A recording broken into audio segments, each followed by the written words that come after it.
fallout, smoke, women crying for their sons because their sons are not, Romans killing riotous groups that are rising up. Free Judea, free our people, autonomy for Israel. You had Herod, an Edomite, and his dynasty. Herod's ruling, killing any potential threat, any potential Messiah. Then you had the Pharisees and the Sadducees, that we learn from Josephus are not Jews by birth. No. Brothers and sisters, they are there. We are not lost. We are scattered. We are original Hebrew. Let's go! All praises be to the Most High God. Yeah, I say it. I was opportune to meet my grandparents, whom from childhood had always made us to understand that we are one of the lost tribes of Israel. One of the lost tribes of Israel. One of the lost tribes of Israel. Hey, so now we are on our way from Ohafia to Arochukwu. So we're traveling all around. And this is also an ancient city, the warriors. Yeah. They call it the Ephraimite. Okay. The Ephraimite. Let me show you around. Ephraim Queen. Yes, Ephraim Queen. Yeah. Ephraim Queen. Yeah. So they believe.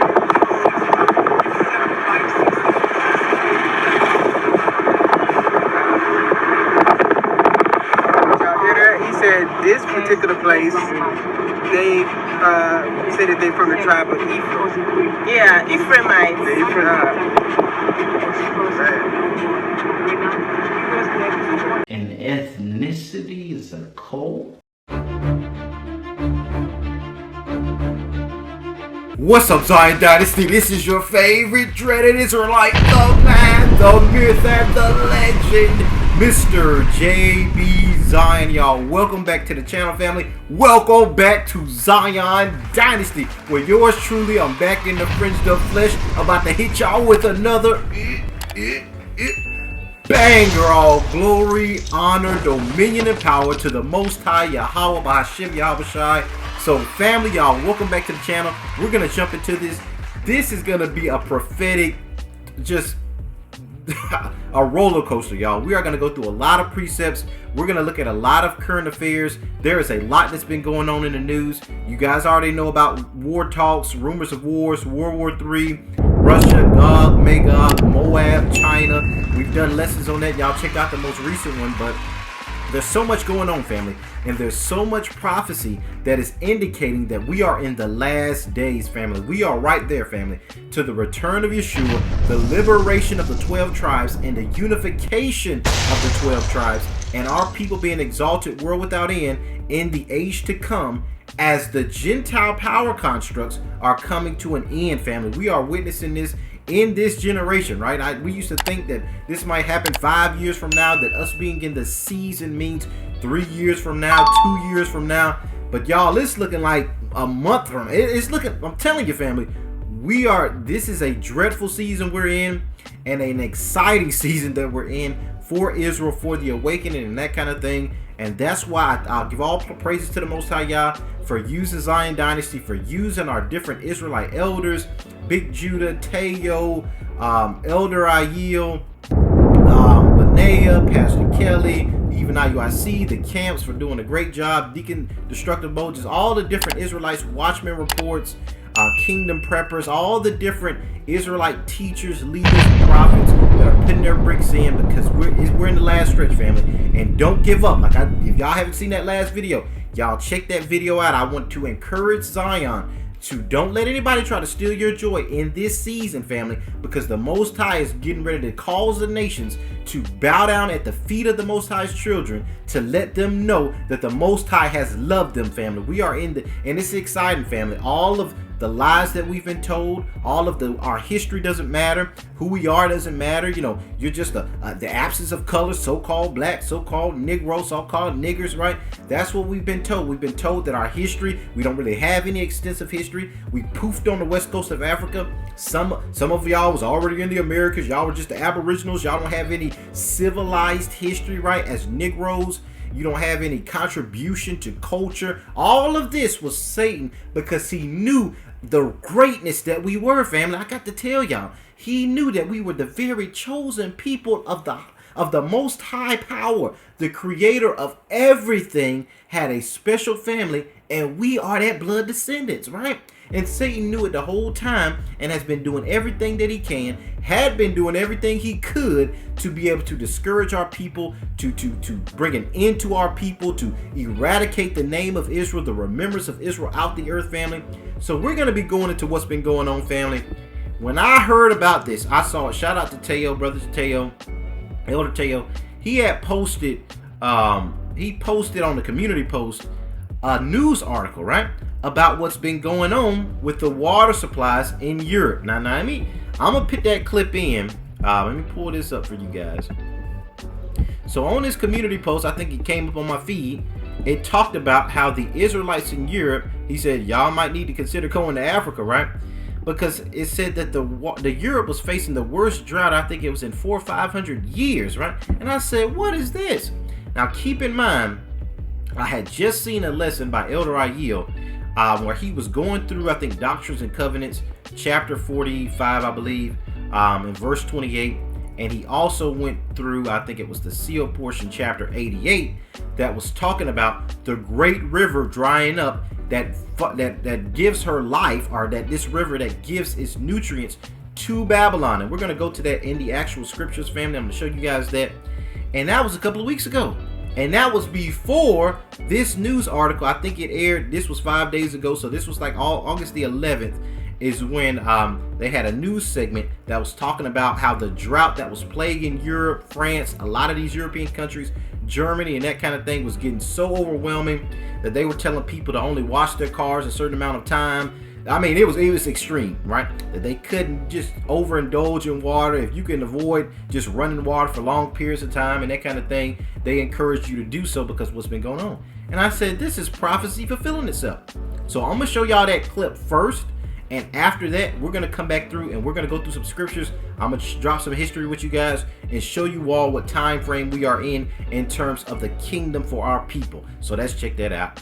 Our final story is about climate change. Scientists have tried explaining it for years. They've given lectures, they've published papers, but none of it has really moved our world leaders. Maybe pictures will. Take a look at the first set.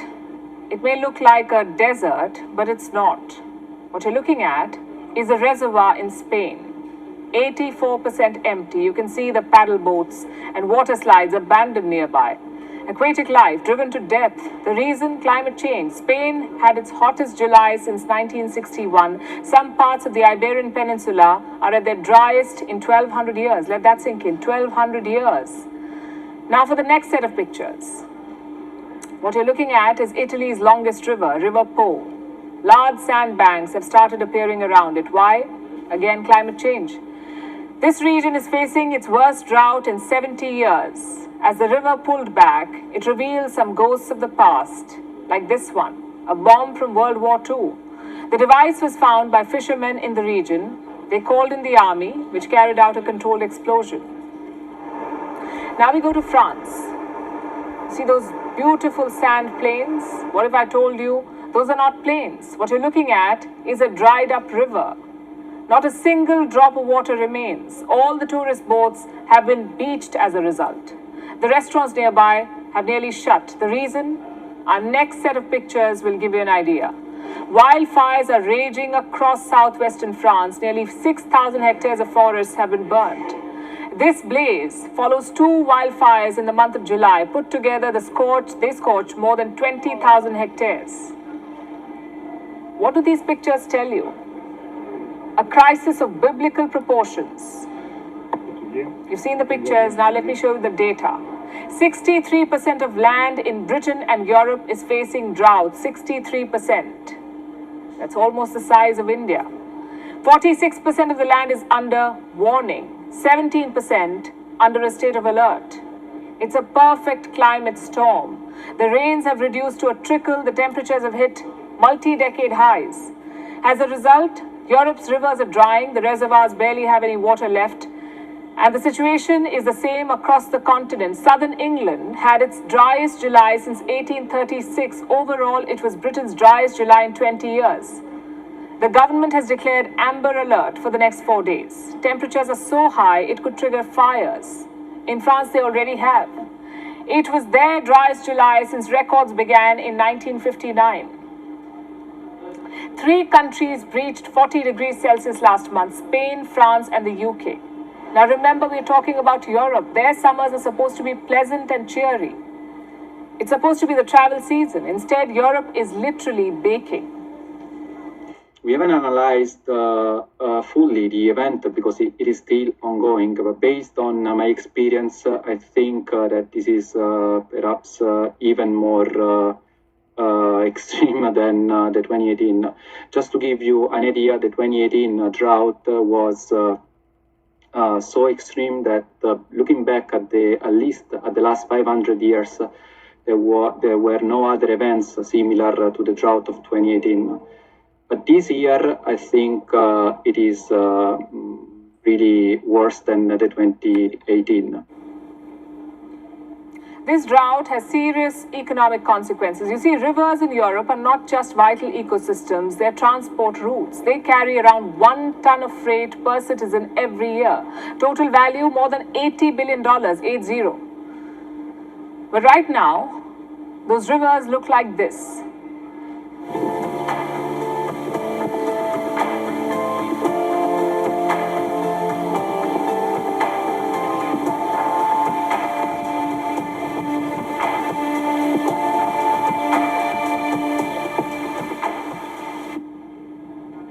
Those are the mighty rivers of Europe, now reduced to dried sand beds. Without their water, Europe cannot grow food, it cannot transport cargo, it cannot even generate electricity. Western Europe's hydropower output was down 20% in the second quarter of this year. How is Europe planning to tackle this crisis? Each government has announced its own measures. France, for instance, has set up a crisis team. Their main priority is ensuring drinking water. Reports say 100 French municipalities are short of drinking water. Italy has declared a drought emergency. Water rationing has been announced in cities like Verona and Pisa. Rice production has been hit. Farmers are unable to produce enough rice for the famous Italian risotto. The Netherlands has declared a nationwide water shortage. People have been asked to take quicker showers, also not to wash their cars or water their gardens. In Germany, all the focus is on the Rhine. It is the financial heartbeat of Germany. You see, the Rhine requires a basic water level to support shipping. If it falls below that, ships cannot pass. Germany says it is days away from falling below that level. Freight ships are already sailing at 25% capacity. If this is not an emergency, I don't know what is. The pictures, the data, the testimonies, all of them hint at a climate emergency in Europe. It is not some distant threat anymore. It is very much here. And as we prepare to enter the winter season, more questions remain. Yes, the heat will disappear, but what climatic shock will winter behold? WONT is now available in All right, family. I know y'all have seen that and heard that and were like, what is going on, JB? We're going to deal with this thing from a prophetic standpoint. Family, this is why our records are so important, right? The stick of the Judean scribes, the record of the Judean scribes. What we know today as the Judeo scriptures, the 66 books of the Revised King James, we need those records, as well as we need the records of the stick of Joseph or Ephraim, the Mormonite plates, the plates of Nephi, right? This goes into Doctrines and Covenants.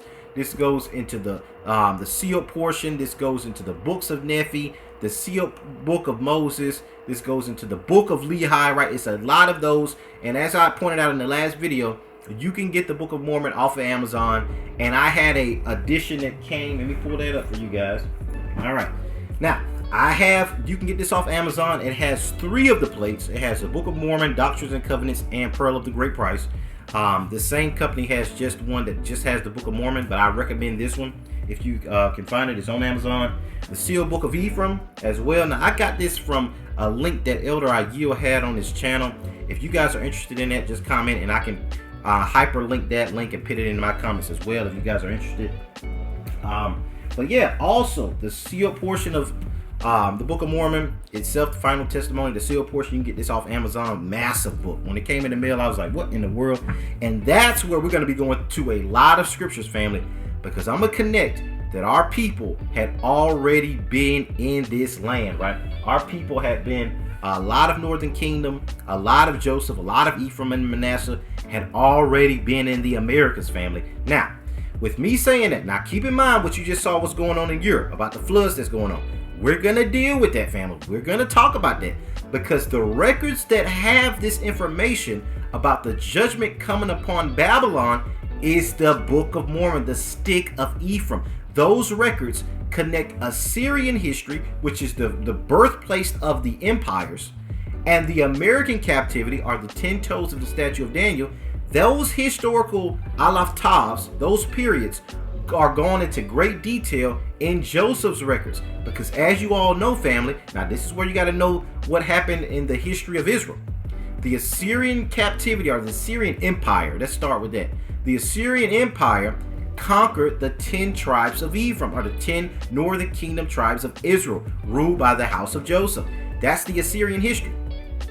And let's skip Babylon, Medes, Persians, the Greeks, the Romans, and go to the New Romans, or the European Empire. Now I'm going to show y'all that in the Book of Mormon as well, because a lot of that history of that final captivity, this prophetic spirit was entrusted to the house of Ephraim, the house of Joseph, to know what was going on in the last days, because their empire started with the Assyrians that conquered Ephraim, and the 10 toes of the statue of Daniel, America, NATO, that kind of thing, they would also target Joseph, right? So you see a pattern. You see the history of Babylon, the Medes, the Persians, the Greeks, and the Romans is gone into great detail in the Judeo scriptures. That's your standard KJV. This is my Sefer. Also, we're going to Sefer giveaway, so y'all tune in this coming Shabbat, right? So the Sefer, now the Sefer goes into a little bit more detail than your standard King James. It has buku more books. It has your original 1611 books that were in there, Book of Maccabees, Baruch, additions to Esther, Jubilees, Jasher, that kind of thing, as well as additional chapters and the chapter 29 of the Book of Acts. So the Sefer is like a boosted up Judeo scriptures version, right? But the Judeo scriptures, they go into great detail on the captivities that specifically targeted the southern kingdom. So we see Babylon conquers Judah, and the scriptures go into great detail on that Babylonian empire. We see Daniel, the 3 Hebrew boys, Ezekiel, and these prophets that were part of southern kingdom. We see a lot of information in the Judean scriptures about Judah's plight in Babylon, the Medes, the Persians, until they were allowed to go back to their land. The Greeks come to power in Maccabees. They Hellenize the earth, right? And then the Romans come and they rule Judea. Now keep in mind the 10 tribes had already been scattered, right? Now around 600 BC is when those Ephraimites went to Morocco, set up that kingdom, went to Nigeria, and also a couple of families went over to the Americas. Nephi's family, Lehi's family, really. He's the father of Nephi, and that's where you get the Mormon scriptures. So the stick of Joseph shows you the Assyrian Empire, that history, because those people are people of the northern kingdom. It shows you what happened to them when the Assyrians fell. And Mormon and those sticks of Ephraim also go into the Americas and what's going on with Europe right now. So a lot of those prophecies we find in the Book of Mormon, the sealed portion, in those records. Why do I go through that, family? It's so important for us to know the big picture of what's going on, family, so we can stay in the spirit. A lot of us see this prophecy unfolding right before our very eyes, right? And we can't see it because we don't have eyes to see and ears to hear, because we don't have all of the scriptures. It's all about the scriptures, family. You have to be in that book, and you have to be under elders and leaders that are teaching that book. That's why I glean as a teacher. Y'all know me as a young moray. A lot of y'all be like, JB, for you to be this young, where are you getting all this stuff from? I learned. The Vornay I found out from the bishop of IUIC. He's the only other person I know that has a copy of that thing. And they keep theirs in the safe. I keep mine with me most of the time, everywhere I go most of the time. But sometimes my book bag gets so heavy carrying that around with me that, as you can see, it's on my bookshelf right now. That's that top book right here. Right, my copy of the Vornay. But I found out by going to the elders. Elder Ayil, when he started teaching about Ephraim being in the Americas, I had already been researching the Ephraimites in Nigeria. As you guys can see on my screen, let me pull this up. I had already been looking at those Moors, the Moorish history of the children of Ephraim in Nigeria. These Beni Ephraim that migrated from Morocco when the Jews were banished in 1492. A lot happened in 1492, right? Christopher Columbus was in cahoots with the Vatican, the Roman Catholic Church, to be able to find these Moors. And they knew that the headquarters, the West world, if you will, was the Americas, where a lot of Moors had been, a lot of these Ephraimites were.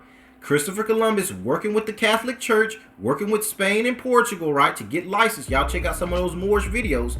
Was finding out about these Moors. He even had Moorish sailors that went with him to the Americas. And he knew about a few of their families that were on the west coast of Africa that migrated from Morocco. These are Negroes, Iberian, Yoruba, right? Nigerian, Igbos, right? But the bulk of them were in the Americas, family. And I'm going to prove that to y'all, show y'all that history. And I'm going to connect that to what's going on with Europe with the drought. Now, first, I already told you guys about the oral tradition of the Yoruba, that they came from Morocco after the Jews were banished from Spain. If you do your DNA, y'all have already heard me go through that. You see Igbo on my match on 23andMe. The Igbo and the Yoruba Ephraimites are all the same family members. Y'all seen me do my extensive ISO-GG collaboration with my paternal haplogroup and that kind of thing. I don't want to go too deep into that, but it's E1B1A. Most of our people are E1B1A. Now, you have to be very careful with your DNA. I do this to educate you all and show you all that if you do yours, this is how you interpret it, right? Or if you've done yours. But be very careful, because Esau be plotting in these DNA companies, changing records, changing nomenclatures every 2 months. They changed mine from E1B1A7A to EL485 to EZ160. It's a lot of semantics that they play in that. Even with African ancestors. Now, I love African ancestors. Y'all don't get me wrong. We're going to do some giveaways, but I got to tell y'all the whole truth, right? They're only comparing you to the continent of Africa, right? Yes, there were Moors in Africa. That's where a lot of the Yoruba, the Igbo, I've done my DNA, it goes back to these people. But what they don't tell you is that you have people in the Americas that are related to you. Now, JB, how do you figure that? How are you connecting this whole Native American thing? Let me explain. Have you ever wondered why, if you do an African ancestry, that African American doesn't show up on your paternal? Like if you do a paternal, y'all seen my certificate, right? Have you ever wondered why it only tells you that you're Yoruba of Nigeria, Igbo of Nigeria, and it doesn't tell you you're an African American as well, right? Because if they're matching your DNA everywhere, African Americans should come up because they also match. That's where a lot of us are at. But they're only looking to Africa. So it's not accurate in telling you where these people originated. They're just looking at where these people match with you today in the continent. I hope that makes sense. Let me repeat that. They're only looking at Africa because there are our people over there. But that's not saying that you originated there. That's not saying that Ephraimites of the Yoruba ethnicity, blood-wise, were not already in the Americas. Now, how did I get to that conclusion? When you look at a lot of your grandparents, talk to them. They will tell you about the Choctaw, the Cherokee, the Chickasaw, right? They will say that they're related to these native groups. Some of them will also even tell you that they're Black Portuguese or Sephardics. My grandmother and them call themselves Black Portuguese.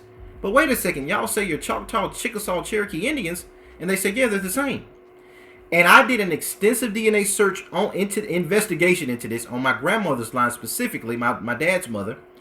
And when you investigate the Cherokee and the Choctaw and go all the way back, like I went back 10, 11 generations, the Most High blessed me to be able to go back on my dad's mom's lineage. This is not my dad's paternal lineage going back to the Yoruba.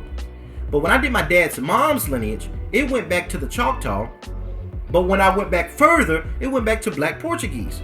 So they're Sephardic Moors or Sephardic Israelites.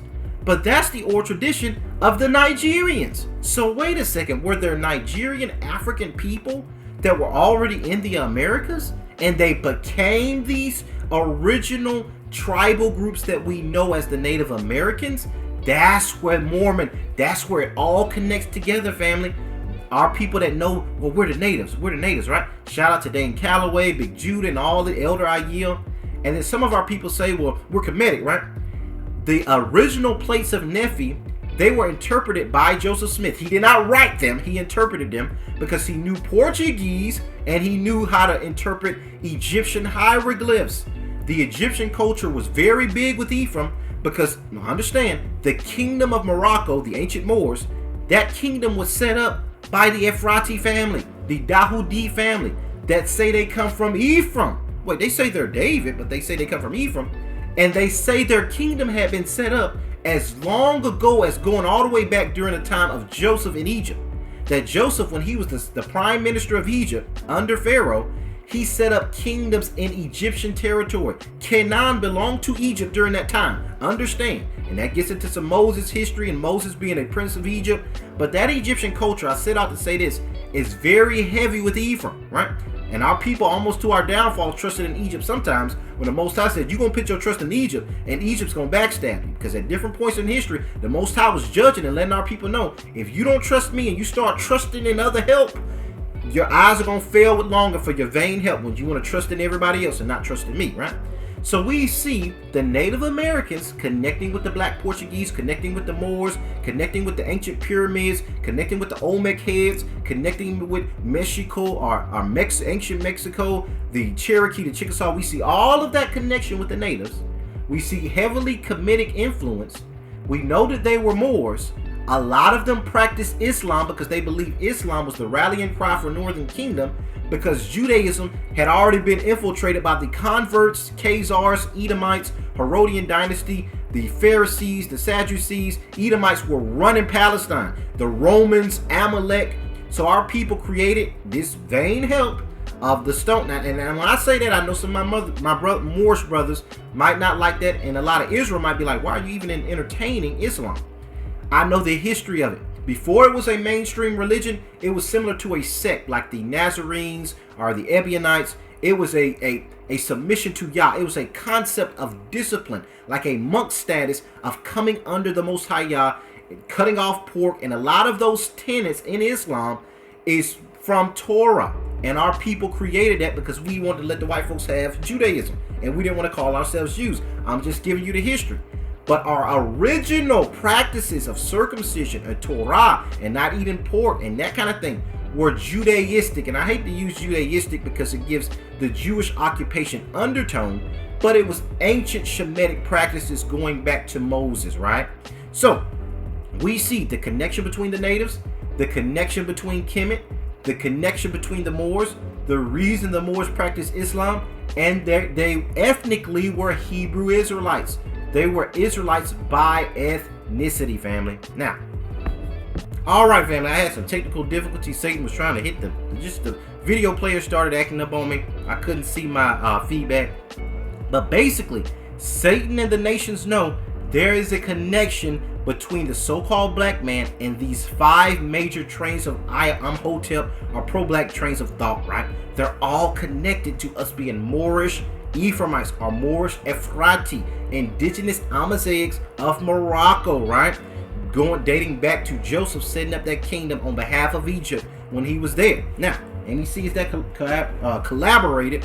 When you look at Jewish folk tales from Morocco, this is written by a Moroccan Sephardic themselves that goes into Ephraimites being in Morocco going all the way back to Joseph. I'm gonna try to pull that up for you guys just because if you haven't seen that, I went through it on a couple of older videos. Let me see if I can find that. Now, it goes into Karaites, which are a sect of Israelites that I believe they're Torah only and they don't believe in the oral tradition per se. Now let's see if I can pull this up. Now, here we go. Now, Grandpa and many other Moroccan Jews, let's see if I can make it better, as related in Siha, and the first Jews often referred to themselves as children of Ephraim. They believed that a Jewish Ephraimite kingdom existed in North Africa since Joseph's rule in Egypt, long before the arrival of the Karaites. Now, so these are ancient Moors. Ancient, I'm talking about black Moroccans, right? You have to sit down with chieftains and elders of Morocco, and a lot of them are not there anymore. A lot of them migrated into Lam or Negro land, and a lot of them were sold into slavery. A lot of them came to the Americas. So it's hard to find these indigenous Amazigh. The so-called black Berbers are the black Moors, because a lot of North Africans you see today look like pale-skinned people, right? That's Esau's Jedi mind trick. But you have to find these older elders that know this history and know about the Moors and us being connected to that group of people. Now I'm gonna prove that genetically. Now you guys see that I'm E1B1A. Most of our people are E1B1A. You see that I'm West African, Igbo, right? I've done my paternal lineage. I specifically match with the Yoruba, but those Ephraimites among the Yoruba, they are related to the Igbo, so you could get either result. So if you get either result when you do an African ancestry, they're so closely related, like 99.7% accurate, based on some Harvard studies into the West Africans, that you might get either result, or they might give you both. It kind of depends on who's interpreting your results. Now, so you'll see your E1B1A, you're going to see your Igbo or Yoruba. So now this is my GED match. You're going to see on your chromosomes Moroccan, Algeria, right? You're going to see North Africa, which means that these West African Moors or Negroes that are there today and the ones in the Americas, they came from Morocco at some point in history. Now, also, if you do further testing, you're going to even see Moroccan Jews in your DNA. So this is my actual chromosome breakdown of an admixture test that's on GEDmatch, and you see Moroccan Jews on multiple different SNPs of my chromosomes. North African Jews, North African Jews, North African. I'm talking about this right there, family. If y'all do that, you like, what? It says that? Word for word, GEDmatch. And for GEDmatch, you can take your 23andMe results and upload them directly. Now, let's look further. Now, my true ancestry is different from GEDmatch, different from 23andMe, because it tests your DNA not just on contemporary people. Even African ancestry is testing your DNA on people alive today. They're not digging up bones, so they can't tell you if your ancient people were in the Americas or not. I'm telling you. But if you do my true ancestry, they're digging up bones and using archaeology to determine your ancestor. And when you do that, it shows you the Yoruba are an ancient people. It shows you that those Ephraimites have been there for a long time, because they'll show up on an ancient archaeological DNA comparison test. And it also brings up Al-Andalus. So my DNA, who I am, my ancestors were in Spain, or Al-Andalus. How do I know that? Let me pull this up, because I don't know if y'all can really see this. Al-Andalus is when the Moors controlled Iberia. Iberia includes Spain and Portugal. It's the whole peninsula, basically, right? But it's Spain, right? When the Moors ruled during that time period of the Moors from 711 CE to 1492, that is Al-Andalus, right? So it shows you that I am Yoruba, and I am Yoruba that was in Spain, or Al-Andalus, and I'm a Moor. Whoa! So the DNA test tells you that you are a Moor. Yes, if y'all do your test. Now, some of you said, well, I see the Moor, but I don't see Al-Andalus, because you had Moors in Morocco. The Yoruba said a lot of them were in Morocco and went down to West Africa. You have Moors that were in the Americas, right? So you may not see Moor, you may only see Al-Andalus. It's fluid. But if you see Yoruba, it all connects this history of these Ephraimites. Now, so I showed y'all that DNA. I'm going through all this just to kind of show you guys something. Now, Matthias de Sousa is a very interesting person. If you Google him, they call him an African Portuguese Jew. He was a Moor, basically, right? Now watch this. Now, but if you just Google what was his significance in history, they will tell you he was the only black person to serve in colonial Maryland legislature. This was around 1632. So they say he's the first black person, the only black person, black person. He's black, Matthias de Sousa.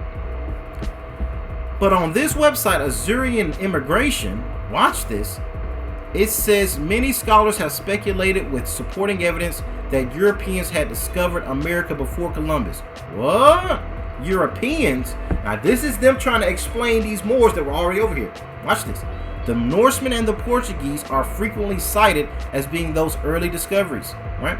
The following are some of the claims and evidence. In 1424, found in University of Minnesota, has the Portuguese in the Antilles. Now let's scroll down. I'm trying to find where it goes into Matthias de Sousa. Now watch this, family. Many Sephardic Jews from Portugal fled persecution and came to the colonies. Matthias de Sousa was one such Jew. Now wait a second, didn't we just read that Matthias de Sousa was the first black person to serve on Maryland legislature? But here it says he was a Sephardic Jew. That's the Cherokee. Now watch this, let me make that connection. If you trace the Cherokee and the Choctaw, they go back to these Moorish blackjacks, sea bearers that were voyagers. They were already set, like in Moana. We were voyagers. That was them teasing our history. Our people had already been sailing before Christopher Columbus. Moors, these black Moroccans, these black Sephardic Ephraimites had already been going to the Americas. They had a prominent trade route, and the Moroccan government knew about their family that were there. Why am I bringing this all up? Now, let me connect this back with what's going on, because this sets the historical precedent for us being, a lot of us, descendants of Ephraim, descendants of Northern Kingdom and Joseph. So we have every right, family, to go into our records. Now, we're going to go into these records real quick. Let me show y'all some prophecies. Now, let me pull up. Okay, we're going to go into it, family. Now, let's look at this. Now, what I thought was strange, I didn't know what article I have up. This is House of Joseph on Wiki. And y'all, I don't subscribe to Wiki as no primary source. I just was Googling the Latter-day Saints and Mormonism. And you guys, there is a difference between the religion of Mormonism and the place that them folks found, right? That were interpreted by an Ephraimite, Joseph Smith, and then white folks took it and they colonized it just like they do the Judeo scriptures. But when I was researching this whole House of Joseph, white folks calling themselves descendants of Ephraim through their birthright ritual and all this stuff, right? I was like, this is very interesting. Now, let me show y'all something. Let me Google Ephrathite. Let me show y'all something, because I've been catching a lot of hell from this research, family. And like I said, I've gleaned from a lot of elders, but the Most High showed me something that I had never seen anybody deal with, and that's David's Ephraimite bloodline. Now watch this. Now, the Book of Mormon bloodlines. Lehi's sons are said to be Ephrathite. Whoa! Lehi's sons are said to be characteristically Ephrathite. Oh no, Ephrathite is just somebody that lives in Bethlehem. Let me scroll over this. According to the Hebrew Bible, the tribe of Ephraim was one of the tribes of Israel. The tribe of Manasseh together with Ephraim formed the house of Joseph. Wait, why when I scroll over Ephrathite, Ephraim comes up? Y'all, let me pick myself. Let me get back on the screen. They know the connection. David by blood was a northern kingdomer. His lineage, raised up by the kinsman redeemer Boaz, was Mahlon's lineage. Mahlon and Chilion were the two sons of Elimelech. So Mahlon was married to Ruth, and their lineage was Elimelech's lineage, which we see in Ruth chapter 1 verse 2. So they know the connection between us having native Moors of the northern kingdom already in the Americas. They knew about our family that were in Africa. They knew about the ones that were in Canaan and the family that lived in Bethlehem, which was David's Ephrathite family. And we see here that even the Latter-day Saints know this history because they call Lehi's sons Ephrathite. Now, y'all, I found a lot of stuff with Lehi's lineage. Now, if you look at the book of Lehi itself, it's an abridgment from the original plates that it is said that Joseph Smith was told by the Most High not to recreate those records. Now, this stuff gets very deep, family. But in that record that he did an abridgment to, I read it, and I have it in the sealed portion.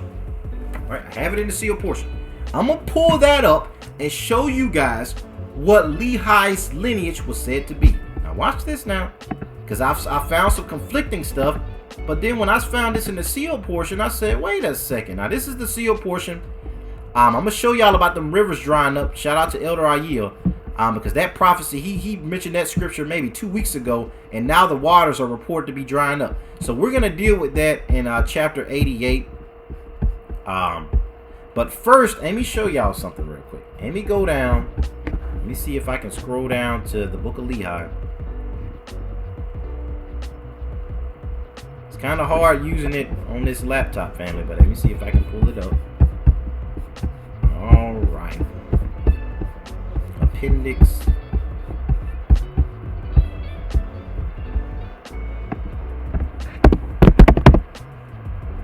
All right, the book of Lehi.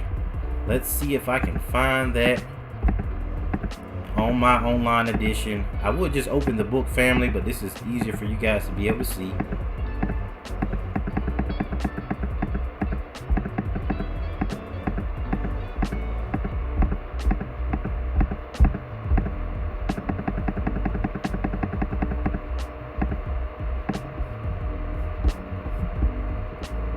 Alright, let me just kind of scroll up to the top.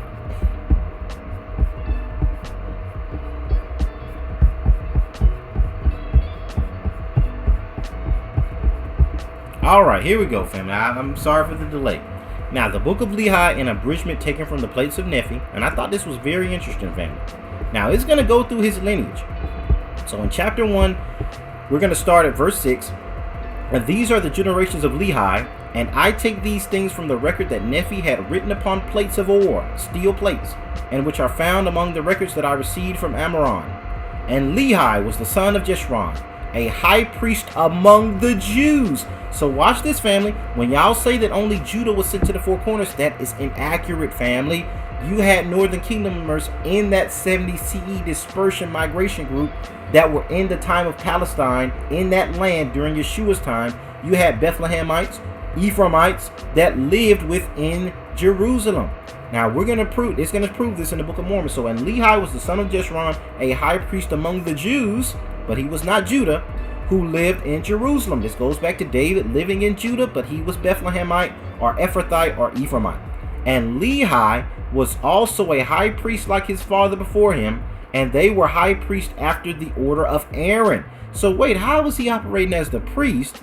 He's not Judah, the birthright, watch this, who received instructions of the Most High Yah from the mouth of Moses at the time the Israelites wandered in the wilderness. And Jeshurun was the son of Imrish, and Imrish was the son of Nathaniel. Nathaniel was the son of Chemish. Chemish, Alabash was his father. Menorach was his father, a high priest who was much beloved of the people in the land of Israelites. And Menorach was the son of Libnah, and Libnah was the son of Joshua, and Joshua was the son of Gilead. This is not Joshua the son of Nun, I just highlighted the name. And Gilead was the son of Shechem, who was also the great high priest and was known throughout the lands of Israel as a righteous man. Now let me skip down. It goes through the lineage, and this person begat this person, and this person begat this person. Verse 11. And Sarash was the son of Judah. This is not Judah, the tribe of Judah. This was just an Israelite of Joseph's lineage named Judah. Now this stuff gets kind of complicated. Now this Sarash, the son of Judah, who was the son of Ephraim, who was the son of Joseph, and it was this same Joseph who was sold into Egypt by his brothers, the sons of Israel. Man, I'm trying to tell y'all. So it highlights that this Joseph, that this is the lineage of Lehi, family, in the book of Lehi. A lot of y'all like, what the? So when it says on that house of Joseph, I showed y'all that Lehi's sons were Ephrathite, it's because they know he was an Ephraimite. Let me put y'all back on. I gotta see. So when you see in 1 Samuel, pull it up. No, I'm gonna pull it up. So when you see in 1 Samuel, I gotta teach this. When you see in 1 Samuel chapter 17 verse 12, David was the son of Jesse who belonged to the tribe of Ephraim, family. When you see that in the NRIV, it's because they know Ephrathite is Ephraimite. You also see this in 1 Samuel chapter 17 verse 12 of the CEB Bible. Now David was Jesse's son, an Ephraimite from Bethlehem in Judah. David was the son of Jesse who belonged to the tribe of Ephraim. The LSV, let's see another witness. Now let's go to the LSV. It makes me have to choose the scripture every time now let's find verse 12. Where is it? And David, son of this Ephraimite of Bethlehem. So family, there is a mystery they're trying to hide with us being Ephraim, the native Moors, the Moors from Morocco, those in Nigeria. It connects those that practice Egyptian chematology or the Kemetic sciences. The plates of Mormon were written in Egyptian hieroglyphs. All of it comes together. All of these puzzle pieces that our people say, well, we're Egyptian, or we're the Moors, or we're Israelites, or the Nation of Islam. It's because historically all of that was connected in Ephraim, in Joseph. Now y'all remember I showed y'all that clip about them waters drying up in Europe. They know that the records of Ephraim show you as this prophecy is being fulfilled. Now let's read that. Let me pull this up. Now, let me pull back up the scriptures. Now, we're going to go into these places. Now, this is the Book of Mormon, but we're going to go to, now, I was already in the sealed portion. We're going to search in the sealed portion. I'm going to go to sealed portion 88. Hopefully I can get this up and it won't take too long. All right. Now, so now when we go to sealed portion 88, we're going to go to the 47th verse. Now watch this. Now let's start at verse 45. Watch this now. And the false prophet, this is talking about the beast system. And I'm going to show y'all in the sealed portion where it talks about the great European empire. It talks about, now why would white folks write that they're the beast system? That's how you know this is our records, family. Now watch this. I'm going to show it to you. And the false prophet and all of the organized religions upon the earth that have been organized by the hand of man, that they may subject the souls of the children of the Most High to their pretended precepts and commandments. This is that false Christian church, the church of the beast, the church of Lucifer. And it talks about that in the Book of Mormon. But strife and misery is not going to create peace and happiness. It's going to create division and misery. This church that they got going on, these mega churches, Joel Osteen and all these cats. Verse 46. And the great river Euphrates gave its life, giving waters to the city of Babylon in times of old. And John hath used this city of Babylon as an example of the great wickedness. So he's comparing this great river that fed Babylon to the rivers that feed present Babylon. Watch this. And John hath used this city of Babylon as an example of the great wickedness and the worldly desire. So he's comparing America to Babylon. The new Babylon. Watch this. This is in our records, family. Therefore, when this angel poured out his vial upon the great river Euphrates, this is a metaphor. This means that the source of all the worldliness and the greatness of the world shall dry up. So he's saying the way they say the great river Euphrates drying up, this is a metaphor, meaning the sustaining economic waters of Europe, the new Babylon, the great European empire, are going to dry up. Watch this. Wow. The worldliness and greatness of this world, the economy of the beast, Esau's empire, the last ruling empire, shall dry up and cease from giving unto the people of the earth the fine and precious things of the earth which their hearts desire. Now watch this. And this is going to greatly affect the economy of the beast throughout the world. And once the economy of the earth has failed miserably, or once the waters of the great Euphrates have dried up, so that they no longer give life to the great city, then shall the world be prepared for the coming of the Most High Yah's Messiah, Yeshua, and the people of the earth shall also be prepared to receive the word of the Most High, which shall proceed from his mouth. Y'all, I'm telling y'all, it's a reason they don't want Ephraim to get these records in his hand, because I'm showing y'all, it prophesies Alexander the Great, it prophesies Christopher Columbus, it prophesies the great European empire, it prophesies America being the beast system, using its false Christian institute. This is sealed portion, chapter 88, verse 47 and 48. Now, let me show y'all something else. Now, I'm gonna confirm this thing. It's so many precepts, and I might have to go back to these to be able to, or do another follow-up lesson like I do. And we're gonna go through this information, family, on the lessons. So if you don't get something, y'all comment any questions and that kind of thing, and we're gonna go into this stuff on every lesson, just as a review, so our people can get it. Now let's go. Let's go to chapter 31 of the sealed portion. I'm gonna show y'all something, right? All praises to the Most High. Now, chapter 31, the rise of the great European empire, or the great Roman Empire, and the explanation of the great beast. Now, y'all seen me go into Revelation 13 about the beast that comes out of the sea. John does not give it an animal, just like Daniel talks about the fourth beast. He doesn't give it an animal. You got to go to our other records in the Apocrypha. There's 7 records, family, just like the 7 seals. This is the KJV of the Judean scribes, the Apocrypha, the sealed book of Ephraim, the sealed portion, Doctrines and Covenants, Pearl of the Great Price, the Book of Mormon. These records, when you put them together, it puts all the pieces together. You find out about that eagle coming out the sea in 2nd Ezra chapter 11 and 12.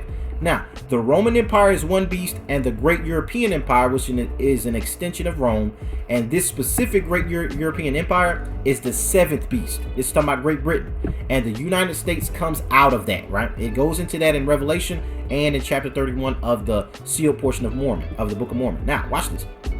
So it talks about the Book of Revelation explained, but I wanted to show y'all something. Now watch this. Verse 3 in chapter 31. But from its wounds, this is that beast that had a wounded head. This is America coming out of Great Britain.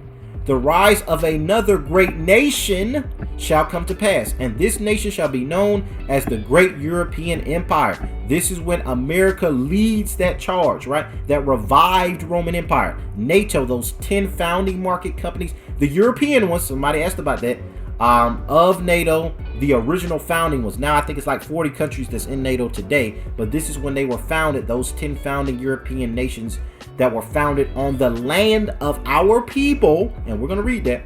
And from that great empire Satan shall make his final stand against the saints of the Most High, even before the Most High cometh again in his glory to claim that which has been placed in his power by the Father. So the Father gives Satan this rulership to war against the saints, to make his final stand, and to the end. Now let's go down. It's a lot in that chapter, family. I suggest y'all get it and read it, because I'm trying to get the high points. I don't want the video to go past like 1 hour and 30. It's already 45. So let's go to verse 17. Let's go to verse 17.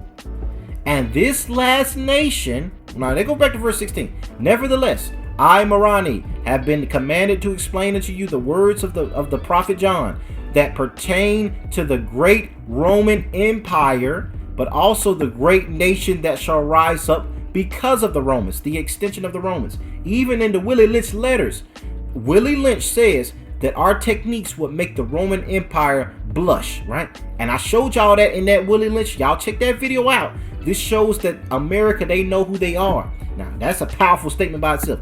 Even the great European Empire, and also the last great nation that shall rise up above all other nations upon the earth in the last days. Why would white folks write this? This is what I've been telling y'all. This was our people's records. Those Cherokee, the Choctaw Moors, these Ephraimites that were over here already. And this last nation shall be the seat of Satan, where he shall sit and rule and reign throughout the earth, or the world, this last world system, even in the final stages of his power and dominion. All praise to the Most High Yah. Now, I showed y'all verse 57. All of this is still in chapter 31 of the seal portion. And now, I would that you should understand the words of John. I have spoken which shall be set up in the earth, this last church-led, Christian, American, Roman extension that shall rule the earth. I have spoken which shall be set up in the earth in order to give Satan the time of his glory. And John wrote of the Roman Empire. And I stood upon the sand of the sea and saw a beast come out of the sea. Y'all, I've done lessons on that. That beast that comes out of the sea is not that first beast that gets his power from the red dragon that wars against the woman. That red dragon is Esau. We know that because the way that dragon wars against that woman, she runs into the wilderness to hide, is a metaphor of Mary running into Africa among the Egyptians, among Khemit, black baby YESHUA, to hide from Herod the Edomite that sought to kill all those Ephraimites in Bethlehem, right? So it's a lot of layers in Revelation. But that beast dies, and another beast rises out of the sea, that revived eagle, America, that sets its nest in the stars in the book of Obadiah. I'm telling y'all, there's so many layers of this prophecy. You got to put the pieces together. So it says in Obadiah, they would set their nest in the stars, right? They would exalt themselves as the eagle. They would come out of the clefts of the rock. We already know who this people is, family. It makes it plain. But watch this. And I stood and saw this beast come out to sea, having 7 heads and 10 horns. We see this in 2nd Esdras. And upon his horns 10 crowns, and upon his heads the names of blasphemy. And the beast which I saw was like a leopard, feet of a bear, mouth of a lion. That is strategic. He didn't just say that for no reason. Each of those elements is a puzzle piece. Going back to Daniel chapter 7, that talks about the first beast, the lion with eagle's wings. The second beast, the bear.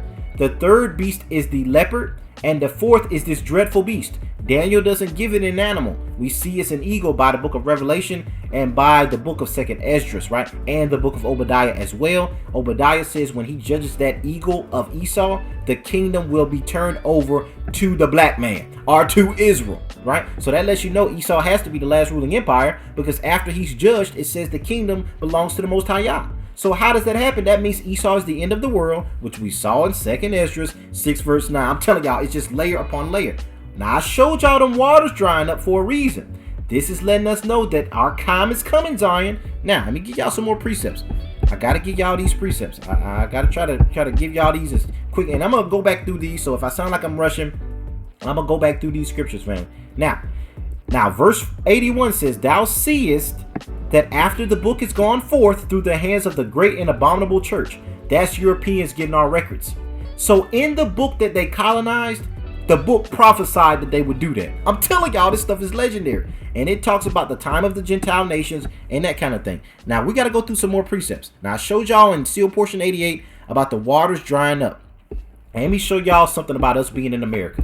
This might blow y'all's mind.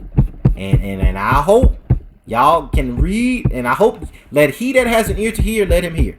I know a lot of y'all get on here trolling. I haven't been able to filter the those that are in here trying to stop this word from going forth.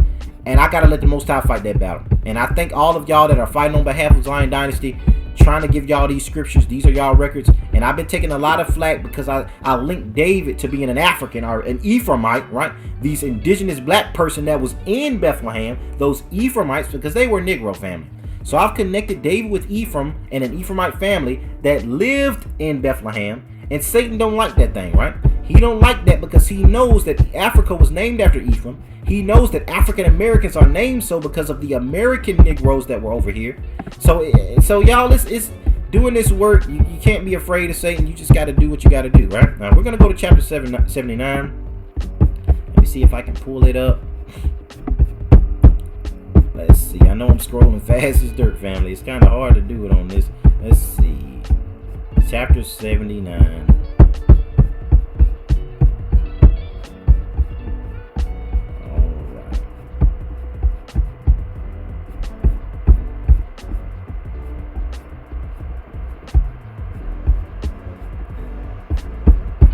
That's 74, so we getting close. Alright, 77 and 79 should be right here. Alright, this is going to talk about Christopher Columbus, y'all. I got to give y'all these words. I got to. I wouldn't be a servant of the Most High if I didn't tell you. Now, chapter 79, "And it shall come to pass among the nations of this great European empire, which shall be formed from other nations and kingdoms of the earth." So other people, other Europeans, other slaves, and other Irish people, I'm talking about European Esau, Edomites, shall try to flock to this country. They're going to get land grants. They're going to come from poor areas, like poor Irish, not the black Scots. We're not talking about those that ruled the Moors. We're talking about the Europeans that are coming, because it said the great European empire is going to be formed by a lot of different nations. Now, that includes Israelites that were here, those brought from the West Coast, and a lot of Edomites that would come. Now, that a group of people who shall travel across the great oceans and establish themselves in the land of my fathers. Who was speaking? Nephi. Nephi is saying that this land was given to Ephraim, because I already showed y'all Lehi's descendant. He was an Ephrathite or an Ephraimite, right? So this land was given to our people. Now watch this. That's where that black Captain America stuff come from. They already know this. These and J. Edgar Hoover, the fear of a black Messiah, right? "These shall begin to prosper exceedingly in all these things." So these Europeans are going to get elevated in our land. "And there shall also be the rich among them, which shall become rich from the land and the things that they took out of our land." Now watch this. Where is this talking about? We're in America. "For behold, the Lamanites," these are black people, and it's going to say it. Watch this. "The Lamanites shall be upon the land when it is discovered by this great European nations in the end of days." 1492. "And at this time there shall be a humble people having their own tribe." So Europeans was going to come over here humble, learning from the natives, being a snake in the grass. Watch this. "And though the Spirit of the Most High shall not be with them directly, they shall remember the teachings of their fathers and begin to establish peace." So they're going to learn our history and use it as a covering while they're over here. "And it shall come to pass that Lucifer," Satan, "shall influence the discovery of this land." He's going to use Christopher Columbus. Watch this.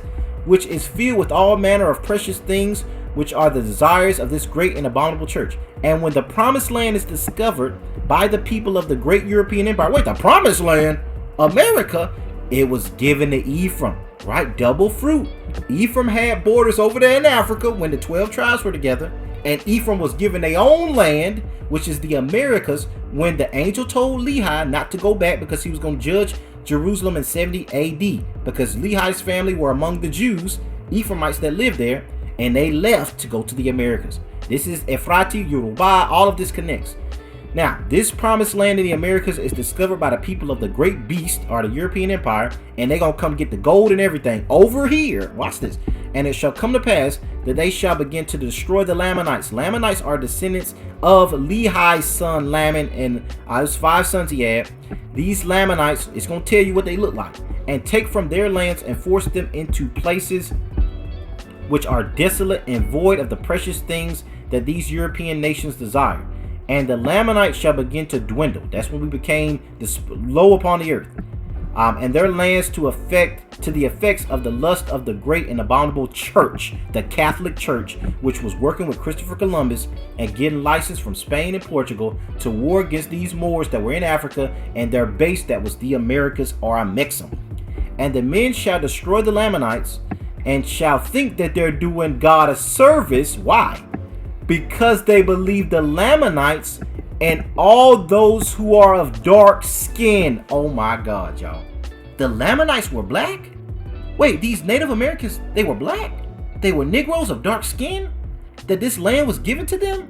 They were Ephraimites? Wait, that sounds like the Yorubas or tradition. Wait, they say they came from Morocco, but Morocco owned America. Could it be the Yoruba were in the Americas as well? That they were black seafarers, they were black Moors or black Jacks that had already been sailing, that had already been to the Americas before Christopher Columbus, who are of dark skin, are of those who have been cursed by God. So they're going to think the nations that they're doing God's will because they look at our black Negro skin as a curse from the Most High. This is Nephi writing this. And he already wrote in chapter 88 about their waters drying up, which is happening. Family, this is our records. We be Joseph. We the North. So family, I wanted to share this with y'all. I'm going to do a follow-up. I got like 10 other precepts. I didn't get to go into the Doctrines and Covenants. I didn't get to go into everything I want to go to. I got Doctrines and Covenants 45. I want to go to chapters 84, 85, and 94 of the seal portion. We're going to do a follow-up to this, but I had to share the prophetic timeline. The waters of Europe are going to die. The Most High is going to judge Europe. He's going to judge Esau, Edom. That eagle is coming down. He's raising up the aboriginal, indigenous, Aztecian, Cherokee, Moorish Ephraimites of the Americas, and that were in Morocco, in Nigeria, the West African blacks, right? That's why they say, oh, they just got over there. Yeah, because they know they took them folks from over here, right? They moved them around. They told it to us in reverse.